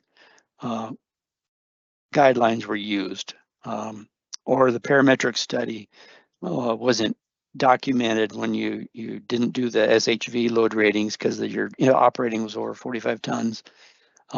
So that's where that one is, just not following necessarily all the policies that we have for our system and for how we want to document things. So it's one of those things, you put a policy out there, and then if not every bridge follows that policy, Federal Highway jumps on us for it. So it's one of those self-defeating things where the more policies you put out there, the more things they're going to hammer you on. So, but all in all, we're not too bad. That's the last 3 years. Here's a chart showing kind of how we've been since 2013. It's kind of when the metrics started. So yeah, initially there we had more of the conditional compliance for a few years there, but now we've kind of stabilized. Like I said, there's just a few. They're hard to maintain all the time. 100% of every bridge is done right. It just doesn't always work. So I think we're not in too bad a shape. Nobody's harassing us, to get better. We're just got our action plans in place, and we're doing what we can. So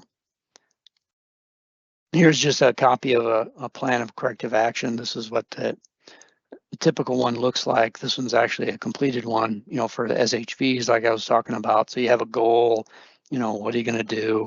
How are you going to do it? What's your implementation plan? What's your action? So that was our action. We sent out notices in January of 22 to complete the ratings, and then our estimated time to complete. And in this case, it was completed. So our current progress is complete. So this one is done. But that's just the typical format of what a corrective action plan is for any one of these metrics. And a metric may have more than one action item. This is just action item one. Currently there I have about a dozen or more action items for the load rating portion of it, because there's just many different things that need to be done. So they made us do an action plan for all these little individual things. So you'll hear about them if you have any that fall into those categories. Some of the corrective actions needed here currently, like I said, the parametric study isn't always documented properly on the load rating form. The bridge qualifies for not having the SHVs rated because the operating rating is 45 tons. But if there's no statement in there saying this is what we did, then Federal Highway says you're not in compliance. Assigned load ratings, like I talked about, the criteria used wasn't correct for assigning a load rating. So the load rating should have been calculated, or the criteria wasn't stated. The bridge meets the criteria, it just wasn't stated in the comments properly.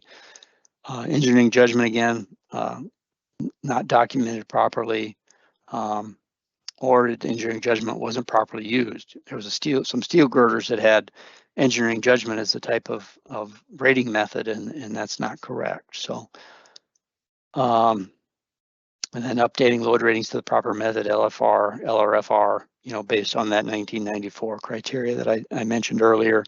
We still have some that haven't been updated to that. So just, a few bridges here and there. It's not a majority by any means. It's a really small percentage. In a lot of cases, it's less than 1% of the entire inventory. But again, one bridge puts us out of compliance. So those are the main ones we're working on right now. The SMBI, this is the schedule for the SMBI and when it needs to be implemented and how the data is going to be submitted to Federal Highway. So, we're in we're past the April of 23, and I haven't seen the transition tool yet made available online. I don't know if they've got it out there. They sure haven't let me know if it is. So I'm hoping to see that anytime soon.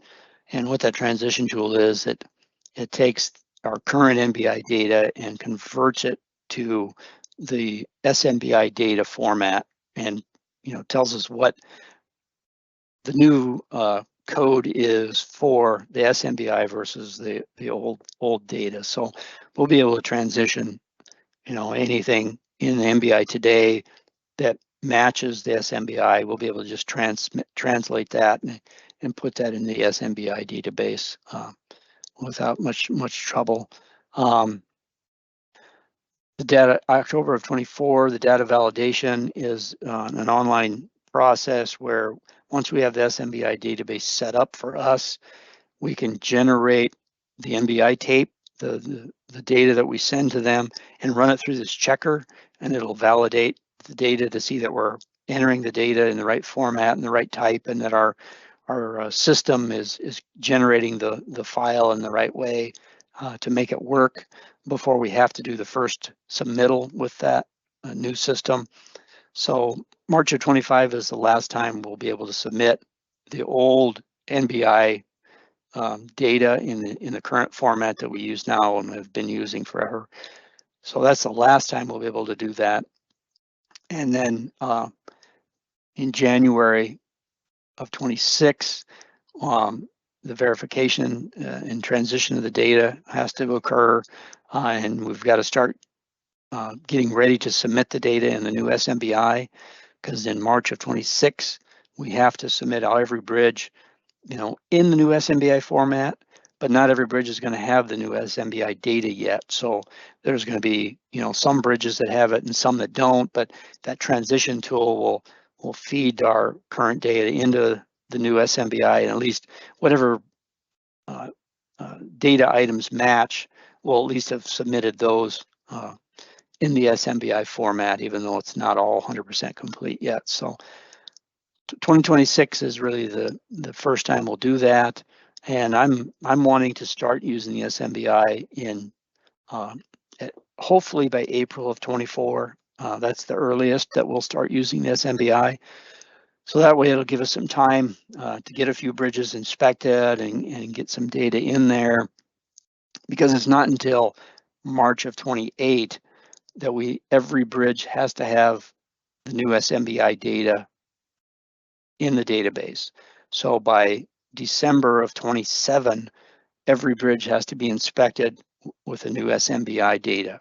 So that's why I want to try and get it started as soon as possible in 24 to give us a few years to get all the bridges done and into the SMBI format. We've got bridges on the 48-month frequency that may have to be done early to get that SMBI data created, but I'm hoping over the 3 years we'll get most of them done in the regular sequence, in the regular interval, without much trouble, and get those in there. But there could be a few that have to be done early just to get that data in the database. So with that, I said 2023 development of inspection forms. We're going to be developing the SMBI forms hopefully this year when the software vendor gives us that ability. After the 24 submittal, we're hoping to start the SMBI, and we're going to have a new SINA form with the new SMBI data. And you will be seeing a new form soon here anyway, just with the old data. And it's going to be a form that is probably going to be on 2 pages instead of 1, like our old SINA form. And that's just to help us figure out how we want the SMBI data displayed too, because the SMBI data most likely will not, there's no way to fit it all on 1 page without having to use a magnifying glass to read it, because it'll be so small. So we'll kind of get used to the idea of a 2-page SINA here sometime this year, and then the SMBI data will have to have its own new SINA form created when we go to that. We're going to try and keep SIIMS looking the same way as it does now, with deck super and sub tabs and things.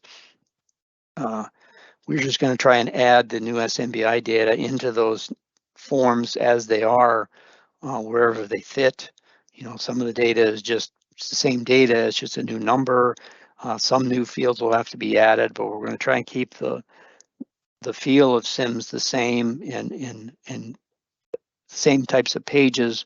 But there is a potential that we'll need to add some new forms because of the format of the data for some items. Like I was showing you, that posting data is kind of a table format, and that may not fit anywhere on any of our current forms very well. So we may have to make some adjustments and create some new forms just for that data. Most of that data will be kind of a one-time entry type information. There's a lot of changes in how you code the structure type for a bridge. It takes a lot more information, but it's one of those things you enter once and you never have to touch it again. So we may have to create a new form just for that. Like I said, equivalent NBI data will transfer the SMBI. There are 154 data items in the SMBI versus 116 in the NBI now. So that is going to really increase the size of the data for every bridge. The SINA, just our submittal, everything, there's going to be a lot more data to submit. And a lot of that, there's going to be a lot of data items to enter before that first inspection. So you definitely have to think about that once we have the SMBI available in SIIMS. There's a lot of data that you could be entered prior to any inspection. Like I said, the structure information, what type of structure it is, there's a lot of that could be entered in before that inspection, and that can take a significant amount of time to do that. So be aware of that, and maybe think about how you want to take care of that. If you want to hire a consultant to do that, or your inspecting consultant to do that beforehand, just have them start populating data for you. So the inspectors don't have so much to do when they get out there, so they can keep getting the inspections done on time. If you got to add an hour or two to every inspection, that really is going to slow everything down. So be aware of that.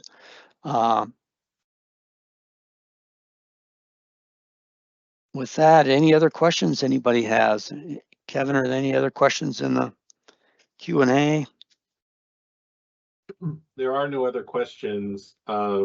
Just like in the last one, I just want to bring up a couple of changes. When we go to the new report types on June 5th, we will be losing the submit report review button on the error checker, because the error checker form will be going away and being replaced by what will be called the NBI checker, error checker. In which case you'll have to use the little button that looks like a wrench and a screwdriver. So that will be how you progress your reports, your inspections through the process. Yep. And then you want to go back a slide, Scott? Let's see if there was something. I wanted to see if there was something about the SMBI. Related to the SIA. Part of the reason for the change is it was the current report form for the SIA was custom, which led to a bunch of small text. When I decustomized it, part of the problem was either I leave it super tiny or make it legible, which is why it became 2 pages. But Right. As Scott said, with the additional information coming, it's likely to be 2 pages in the future anyway. Yep. So. And the other thing I want to mention about the SMBI that I forgot about is Federal Highway is planning on having a training course available for everybody to learn more about the SMBI and how to code the fields and what the fields mean, that type of thing. That should be coming this year, I'm hoping. They should be getting something in place to have a training for everyone to do online. It should be online. It's not going to be an in-person course. So hopefully they'll have many sessions that people can sign up for and get more information about the SNBI. I just wanted to mention that too. So if there are no other questions, I want to thank you all for participating today. I appreciate it. Should you have any other questions come up, just don't be afraid to give us a call. Like I said, I'll post this presentation on our website as well as the video of this presentation with that. So thank you everybody for joining today. Appreciate you asking questions. Thank you.